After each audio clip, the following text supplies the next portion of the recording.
We good? Mm. All right. So today I wanted to talk about feeling depressed, feeling like not wanting to be here in physical reality, feeling not a part of this universe, this matrix. And I wanted to talk about it and kind of like shine light on it because really this is the place where everything is. This is where all things are, physical and the spiritual. So this is really all. So for people who say, okay, because I've been in this place before where it's like I don't feel like I belong here. So you want to shine on light on that. So for people that say, I want to go in another realm or another dimension. What do you think about that? You think that I that mean, dimension is here too? yeah, I feel like all things are God. So you are already God. Like there's nothing that you are lacking right now. So for you to say like I can't wait till I'm done with this so I can go there. It's like, what do you mean? Where? Like this is everywhere. This is everything. Right. So there is no other place like that seeks better. Like there is no barrier blocking you from happiness or from some higher enlightenment or like no, like that's already here. Yeah. That's what you feel like. Hmm. Okay, so you could attain that how though? You talking about like going through meditation? That's what you mean? I'm talking like changing your perspective, and meditation is a part of that, and it can help with that. Okay, wait. Okay, so here's the thing. So my ancestors per se, the spiritual beings, my guides who I feel that telepathically communicate with me. I want to be there. So what do you consider that place to be?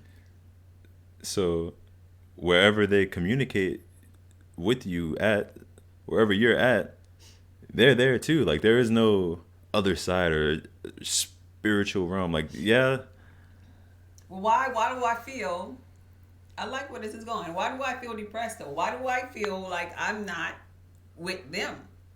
Like, why do I feel after I have an experience with them? Because you know how, like, when I said that, like when I went on my trip and it felt like so much love, it felt so much energy, so much of a connection. It felt, you know, that I was there, but yet I was everywhere. hmm But then coming here and open up these physical eyes, why do you think a person would feel like, oh man, I want to be there because the popping colors are there. The hmm good energy is there, but I don't see popping colors here. right. I don't see good energy here. I gotta go to work here. And and the way that you're saying it is where the root of the problem is all there, like because you're separating yourself in the first place, Right. saying like, oh, I want to be there. Like you made it seem like whenever you went on your trip or you had like an enlightening experience, you made it seem like, oh wow, this is where I want to be. This is different from where I was. But Right. no, there is no difference. There is no. The only thing that changed was your perspective. You were able to see and be and actually feel this ancestral beings with you, and whatever you believe, whatever you put your awareness on, that's what is real. I like to look at that like you looked through different eyes. Because Yeah. then with your third eye, you're seeing that you didn't have limits. You were Hmm. connected there. But you come Dang. here Yeah. in this physical reality. So now you're looking through these two physical eyes and you feel limited now. Hmm. So it seems like it's two different places, two different worlds. Right. You Yeah, that's know? true.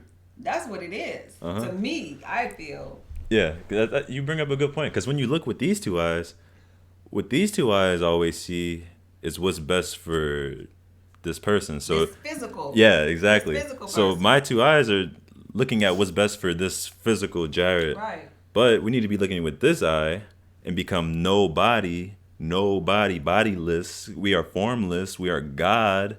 Wow. That's what we have to become, instead of worrying about, oh, how does he see me like this? Like these thoughts that are going on in our heads, are not going on. The same substance that we are made out of is what thoughts are made out of. So we have to become the thought. So would you say we are the nothingness?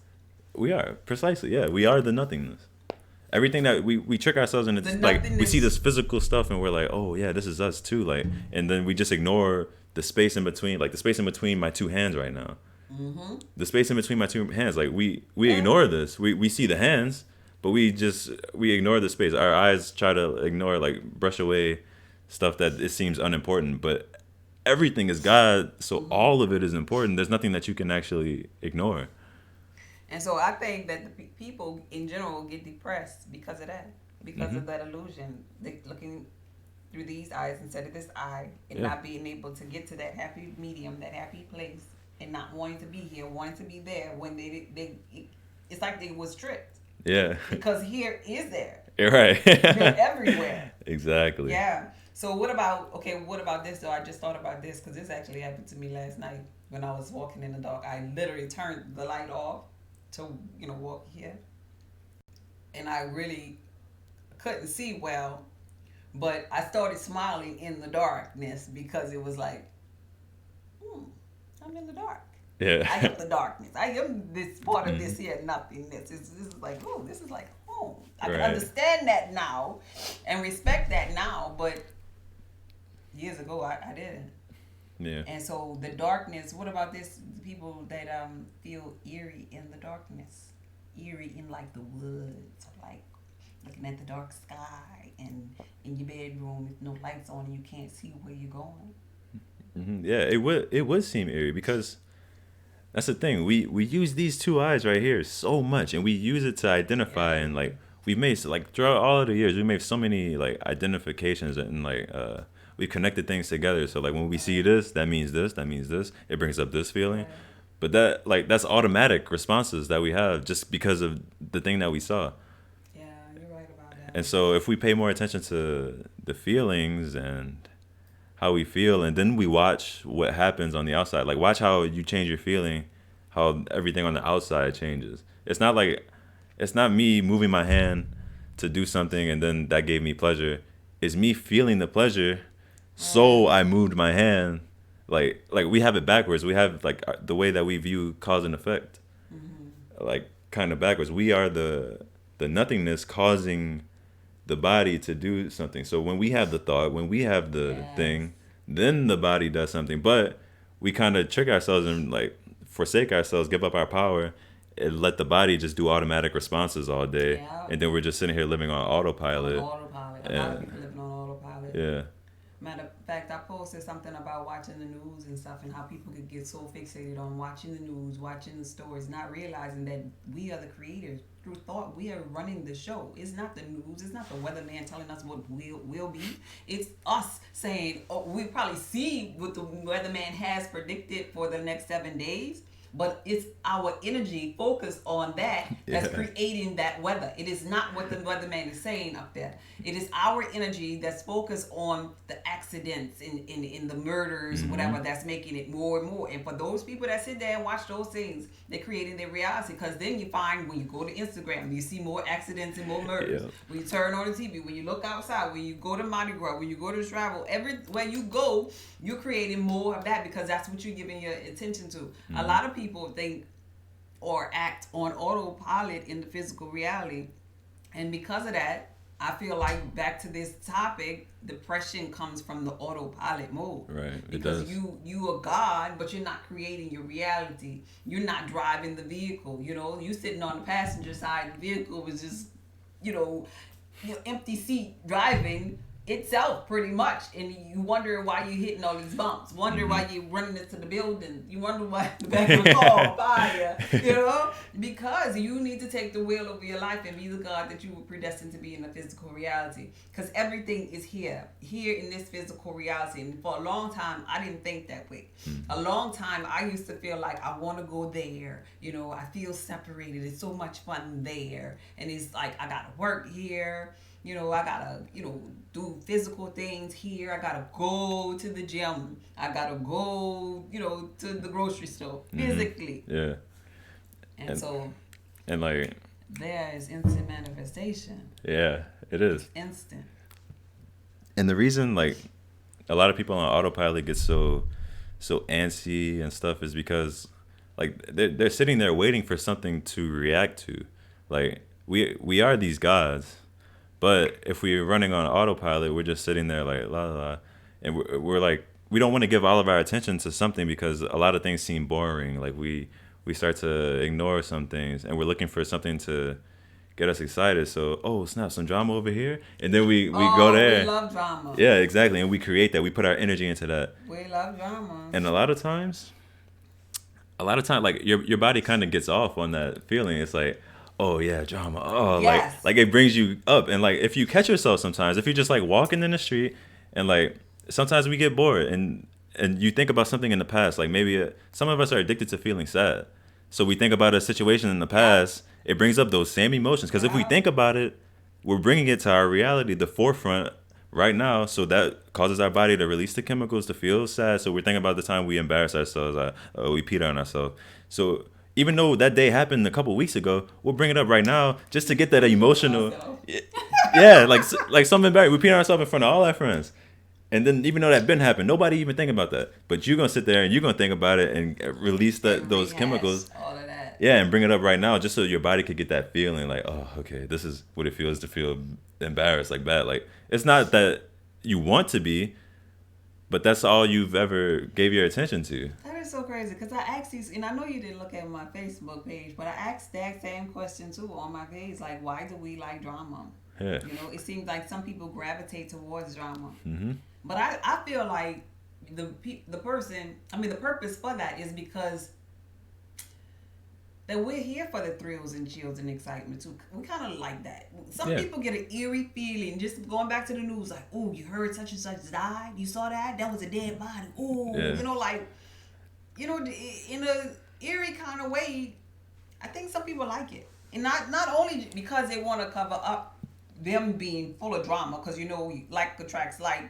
And it's like the law of attraction that you're seeing all this drama because you have drama within. Mm-hmm. But at the same time, it's not only that. I just think people literally get off on the thrill of it too. Yeah, like I caught myself doing this like a couple of weeks ago.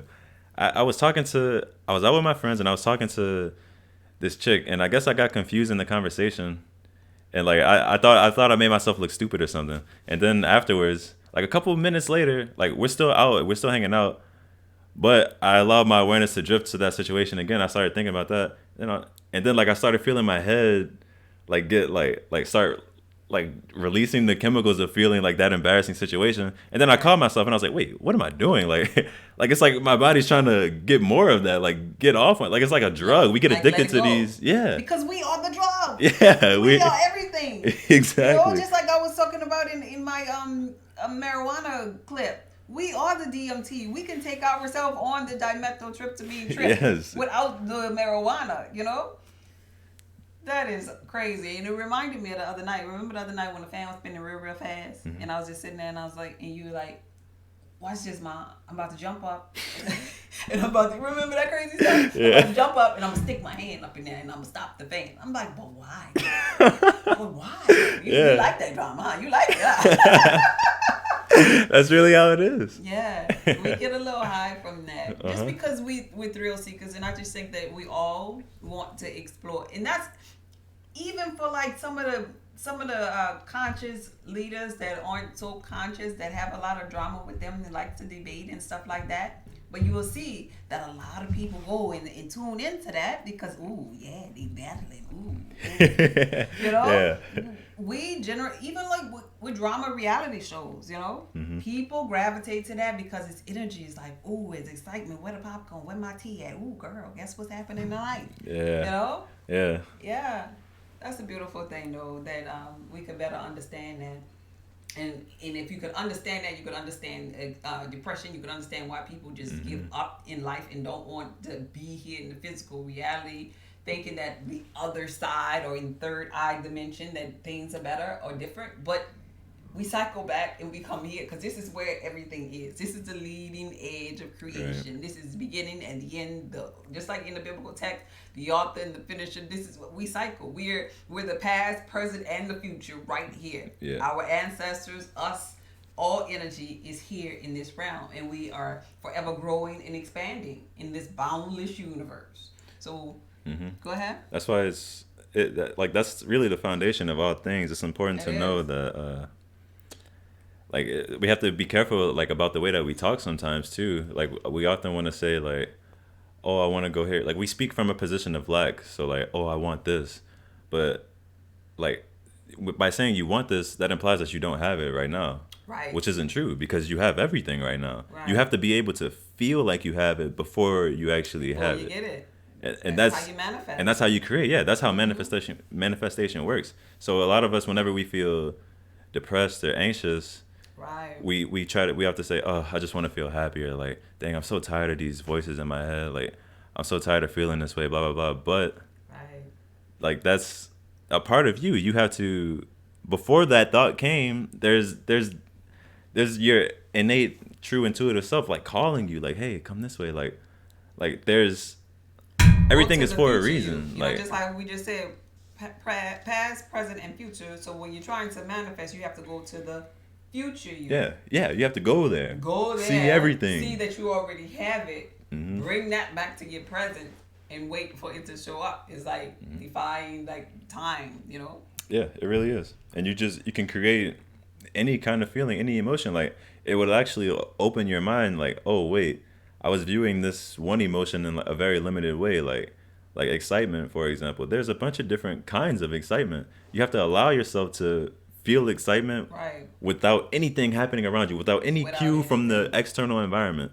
You have to just be able to feel that inside before anything happens. You do. And that takes practice too. Mm-hmm. But if you fall down, you know, you just got to get back up again and know that, okay, I'm going to get this right. And in the beginning, for me, I knew this, but when you're in a low place, it's hard to get up and keep on paddling and being positive or whatever. But how I mastered that is by saying to myself, okay, Bridget, your ancestors, the gods, the high energy beings can't hear you down here. You have to step up to their level. Mm-hmm. So come on, cry, get these tears out, and increase that frequency. Get back on the bike and keep pedaling. Mm-hmm. You got to mentally speak to yourself. Speak, you know how they say, speak life into your own self. Sometimes we have to encourage our own self. So you do that and you keep doing that until that becomes habit, and you will be able to talk yourself and snap right out of it faster and faster and faster until you don't have to really talk to yourself. You just know better. You just know, hey, things are always working out for me. Right. This must be happening for a reason. What is the universe trying to get me to see or understand? What could I learn from this situation? Mm-hmm. That's important. Turn everything into a learning experience. Yeah, so you can grow and master it, because a true master must master self. Right. That's good. Mm-hmm. That's it. All right, I just wanted to stop in and do a quick little live with you all. If there aren't any questions in the queue, we're gonna cut this one short. And you all have a good night and be blessed.